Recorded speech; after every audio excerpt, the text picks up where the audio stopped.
24 घंटों में आए रिकॉर्ड मामले 1.5 लाख से अधिक ठीक हुए। देश में कोरोना वायरस के मामलों में भले ही तेजी देखी जा रही हो, लेकिन देश में तेजी से मरीज ठीक हो रहे हैं। देश में कोरोना वायरस के मामलों में पिछले 24 घंटों में रिकॉर्ड तेजी देखी गई है। केंद्रीय स्वास्थ्य एवं परिवार कल्याण मंत्रालय के मुताबिक देश में बीते 24 घंटों में कोरोना वायरस के रिकॉर्ड 11,458 मामले सामने आए हैं।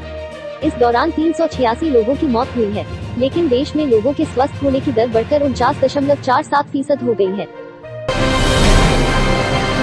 कश्मीर में आतंकियों पर डबल अटैक, पुलवामा और कुलगाम में मुठभेड़, 2 दहशतगर्द ढेर। जम्मू कश्मीर के पुलवामा और कुलगाम में सुरक्षा बलों और आतंकवादियों के बीच मुठभेड़ जारी है। इस दौरान सुरक्षा बलों ने 2 आतंकवादियों को मार गिराया है। कुलगाम जिले के निपोरा में इलाके की घेराबंदी और तलाशी अभियान के दौरान सुरक्षा बलों व आतंकवादियों के बीच फायरिंग शुरू हुई। जारी मुठभेड़ में 2 आतंकवादी मारे गए।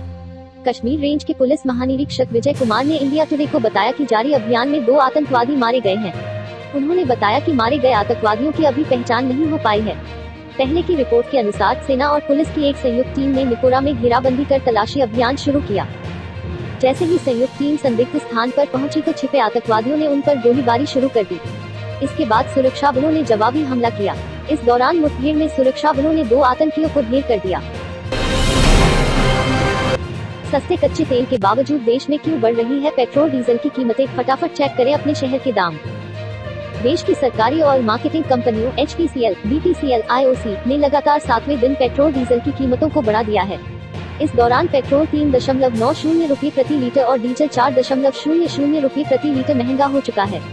IOC की वेबसाइट पर दिए गए रेट्स के मुताबिक शनिवार को दिल्ली में 1 लीटर पेट्रोल के दाम 59 पैसे बढ़कर 75.16 रुपये हो गए हैं। वहीं डीजल के दाम 58 पैसे बढ़े हैं। अब दिल्ली में 1 लीटर डीजल की कीमत 73.39 रुपये प्रति लीटर हो गई है। आखिर क्यों महंगा हो रहा पेट्रोल डीजल? एक्सपर्ट्स का कहना है कि मार्च में सरकार ने पेट्रोल और डीजल पर एक्साइज ड्यूटी में 3 रुपये प्रति लीटर का इजाफा कर दिया था, लेकिन तेल कंपनियों ने इसे ग्राहकों पर पास ऑन नहीं किया, यानी कीमतों में टैक्स नहीं बढ़ाया। इसीलिए अब वो पेट्रोल पर रोजाना दाम बढ़ा रही है। इसके अलावा लॉकडाउन में भीड़ के बाद अचानक से पेट्रोल और डीजल की डिमांड बढ़ी है। रुपये में गिरावट से भी तेल कंपनियों की चिंता बढ़ी है। लॉकडाउन के बीच तेल कंपनियों को नुकसान उठाना पड़ा था, अब वे इसकी भरपाई करना चाहेंगी। दिल्ली NCR में क्यों आ रहे बार बार भूकंप? रिसर्च में आई हैरान करने वाली बात। पिछले 2 महीने के दौरान दिल्ली NCR में बार बार आ रहे भूकंपों की एक बड़ी वजह धरती की सूखती कोख भी है। भूजल स्तर में लगातार आ रही गिरावट से धरती के भीतर स्थित फॉल्ट लाइनों का लोड असंतुलित हो रहा है। हालांकि अध्ययन अभी लगातार जारी है। इसके अन्य पहलुओं पर भी शोध चल रही है। फॉल्ट लाइन की एडजस्टमेंट के कारण भी आता है बार बार भूकंप। गौरतलब है कि धरती का वजूद 7 टेक्टोनिक प्लेटों पर टिका है। ये प्लेटें जब आपस में टकराती हैं या धरती के गर्भ में कुछ हलचल होती है तो हमें भूकंप का एहसास होता है। भारत जिस प्लेट पर टिका है उसे इंडो ऑस्ट्रेलियन प्लेट कहते हैं। बहुत बार भूकंप की वजह इस प्लेट का यूरेशियन प्लेट से टकराना होती है, तो बहुत बार भूकंप फॉल्ट लाइन की एडजस्टमेंट के कारण भी आता है। सेना मुख्यालय के पास बम विस्फोट, 1 की मौत 15 घायल। पाकिस्तान में रावलपिंडी शहर के सदर इलाके में कोल सेंटर चौक पर बम विस्फोट हुआ है। इस बम धमाके में एक शख्स की मौत हो गई, जबकि 15 लोग घायल हो गए। सूत्रों के मुताबिक यह धमाका एक मोटरसाइकिल में हुआ। धमाके में घायल हुए लोगों को अस्पताल पहुंचाया गया। वहीं पुलिस और लॉ एनफोर्समेंट ने घटनास्थल को सील कर दिया है।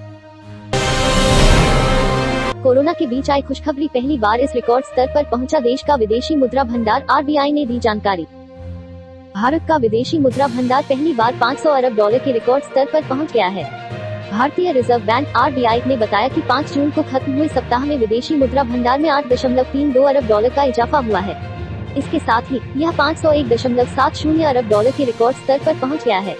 इसके पहले 29 मार्च को खत्म हुए सप्ताह में विदेशी मुद्रा भंडार में $3.44 अरब का इजाफा हुआ था और यह $493.48 अरब के स्तर पर पहुंच गया था। मौजूदा $501.17 अरब का भंडार अगले 17 महीने तक की आयात जरूरतों के लिए पर्याप्त है।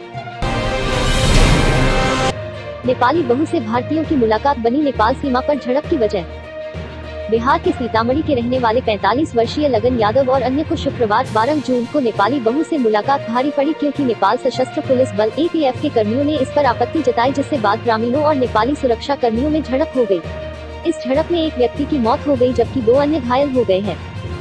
भारतीय अधिकारियों ने बताया कि APF ने घटना के बाद लगन यादव को हिरासत में ले लिया गया। उन्होंने बताया कि घटना नो मेन्स लैंड, दो देशों की सीमा के बीच का स्थान जिस पर किसी का अधिकार नहीं होता, से 75 मीटर भीतर नेपाल की सीमा में उस समय हुई जब कुछ महिलाएं और यादव अपनी बहू से बात कर रही थी। सीमा पर गश्त कर रहे एपीएफ कर्मियों ने इन लोगों को भारतीय क्षेत्र में जाने को कहा।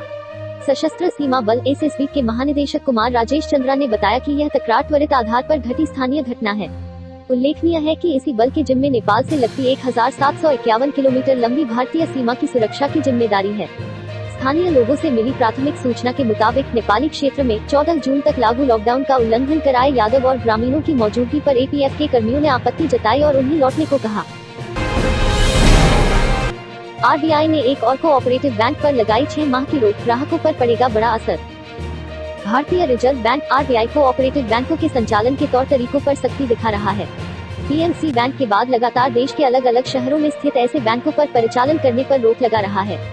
गुरुवार को केंद्रीय बैंक ने कानपुर स्थित पीपुल्स कोऑपरेटिव बैंक की कमजोर वित्तीय स्थिति के कारण उसके ऊपर 6 महीने के लिए नए ऋण देने और जमा स्वीकार करने से रोक दिया है। सोने चांदी की कीमतों में बदलाव, जाने 24 कैरेट से 18 कैरेट गोल्ड का 12 जून का ताज़ा भाव।